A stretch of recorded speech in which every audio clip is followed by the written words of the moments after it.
ایمانداری کے ساتھ اگر دنیا بھر میں زکوٰۃ کا صحیح طریقے سے استعمال اگر ہو، پوری 100% ایمانداری کے ساتھ مسلمان نکالیں اور 100% ایمانداری کے ساتھ اگر ضرورت مندوں تک زکوٰۃ پہنچ جائے، بھوکمری ختم ہو جائے گی دنیا سے، ختم ہو جائے گی دنیا سے۔ کوئی مسلمان ایسا نہیں رہے گا جس کو ہاتھ پھیلانے یا دامن پھیلانے کی ضرورت نہیں پڑے گی۔ تو کیا وجہ ہے؟ کیا غلطیاں ہو رہی ہیں؟ کچھ تو ہے، یا تو دو چیزیں ہو سکتی ہیں، یا تو زکوٰۃ صحیح سے نکلتی نہیں، یا نکلتی ہے تو حقداروں تک پہنچتی نہیں۔ دو باتیں ہو سکتی ہیں۔ ایک تو جو ہے جھوٹے مکار فریبی ٹائپ کے لوگ کھا رہے ہیں پانے مسلم کی زکوٰۃ کو، یا پھر ایمانداری کے ساتھ زکوٰۃ نکلتی نہیں۔ دونوں میں سے کوئی ایک تو وجہ ہو سکتی ہے۔ اور اگر زکوٰۃ نہیں نکلتی تو میرے آقا نے فرمایا کہ پھر انتظار کرو سوکھے کا، تمہارے کھیت بنجر کر دیے جائیں گے، انتظار کرو پھر قحط سالی کا، تمہاری فصلوں سے برکتیں ختم کر دی جائے گی، پھر انتظار کرو، اللہ تعالیٰ تمہاری دعاؤں کو قبول نہیں فرمائے گا۔ اور اگر نکلتی ہے اور ظالم جھوٹے اور مکار ٹائپ کے لوگ کھا رہے ہیں تو ایسے لوگوں کو وعید ہے جہنم کی، بشارت ہے جہنم کی۔ وہ تمہارے پیٹ جو بھرتے نہیں کسی سے، قیامت کے دن جہنم کی آگ سے ایسے امانت میں خیانت کرنے والوں کے پیٹوں کو بھر دیا جائے گا۔ وقت کی قلت ہے، آگے بڑھتے ہیں۔ کچھ لوگ زکوٰۃ کو ٹیکس سے سمجھتے ہیں، زکوٰۃ ٹیکس نہیں، زکوٰۃ عبادت ہے۔ ٹیکس نہیں، عبادت۔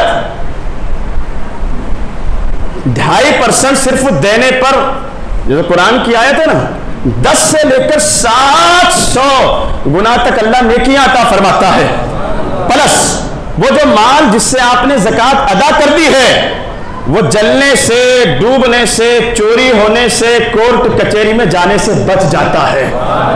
تو فائدہ ہوا کہ نہیں ہوا؟ 2.5% صرف دے دیا، باقی پورا جو ہے آپ کا سیکیور ہو گیا، حفاظت ہو گئی اس کی۔ فائدہ ہوا کہ نہیں ہوا؟ 2.5% پر، اور 2.5% بھی اگر اے قوم مسلم کے امیروں نہیں آپ سے دیا جاتا تو پھر کیا ہوگا پتا ہے؟ پھر ظالم جو ہے نا گلا دبا کر وصول کریں گے آپ سے۔ ابھی ہماری حکومت ہی دیکھ لو آپ، بھارتی گورنمنٹ 12% جی ایس ٹی، 18% جی ایس ٹی، 28%، 28% جی ایس ٹی، پیٹرول ڈیزل پر کوئی جو ہے لمٹ نہیں، انلمیٹڈ ٹیکس، اور ہر بندہ شوق سے جو ہے وہ دے رہا۔ اعتراض ہے کہ کسی کو کر کے دکھاؤ ذرا اعتراض؟ نہیں دیں گے ہم، کر کے دکھاؤ اعتراض، اور کر بھی نہیں سکتے۔ ہمارا معاشرہ اتنا بکھر چکا ہے نا، ہم ظلم کے خلاف آواز اٹھانے کی طاقت بھی نہیں رکھتے۔ آپس میں لڑنا ہو تو بم بارود تلواریں چھریاں کم پڑ جائیں، آپس میں لڑنا ہو، اور ظلم ہو رہا ہے اگر، تو ہم اس ظلم اور بربریت کے خلاف حق کی آواز بھی نہیں اٹھا سکتے۔ یہ حال ہے ہمارا۔ تو وہ جو اتنی جی ایس ٹی اور ٹیکس وصولا جا رہا ہے، شوق سے دیتے ہو کہ نہیں؟ دیتے نا، امیر بھی دے رہے ہیں، غریب بھی دے رہے ہیں، سب دے رہے ہیں، کسی کو کوئی اعتراض نہیں، سب چل رہا ہے اپنی مرضی سے، اور بڑے مزے سے جو ہے نا جھوٹی حکومتیں جو ہے اس پیسے کا خدا جانے کیا استعمال ہو رہا ہے۔ تو آئیے اپنی کمائی کو اللہ کی راہ میں لگائیں، آئیے اپنی کمائی کو اللہ کی راہ میں لگائیں، بھوکوں کو کھلانے میں لگائیں، ننگوں کو پہنانے میں لگائیں، بیواؤں کے سروں پر عزت کا تاج رکھنے میں لگائیں، یتیموں اور بے سہارا قوم کے مسلم بچوں کی بہتر تعلیم و تربیت اور ان کے بہتر فیوچر اور مستقبل کے لیے لگائیں۔ آپ اپنی کمائی اللہ کے گھر، رسول کے گھر کے مہمانوں کے لیے، یعنی وہ مدارس جہاں علماء تیار ہوتے ہیں، جہاں حفاظ تیار ہوتے ہیں، جہاں قرآن تیار ہوتے ہیں اپنی کمائی کو وہاں لگا کر اسلام کو مضبوط کریں، اللہ آپ کو مضبوط کر دے گا۔ حضرت ابو ہریرہ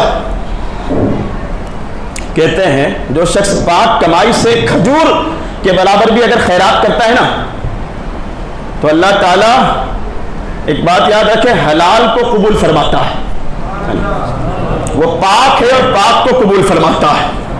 کوئی شخص ناپاک اور پیشاب سے اپنے آپ کو پاک کرنا چاہے تو ہو جائے گا، اس لیے سب سے پہلے اپنی کمائی کو پاک کریں۔ اور فرمایا کہ اللہ تبارک و تعالی دائیں مطلب ایک طرف قبول فرما کر پھر عطا فرماتا ہے اس کا نعم البدل، اس کا صلہ بینیفٹ۔ تو کیسا عطا فرماتا ہے پتہ ہے؟ وہ ایسے عطا فرماتا ہے کہ تمہارا معمولی سا صدقہ ایک پہاڑ کے برابر ہو جاتا ہے۔ معمولی تمہارا دیا ہوا صدقہ ایک پہاڑ کی طرح ہو جاتا ہے۔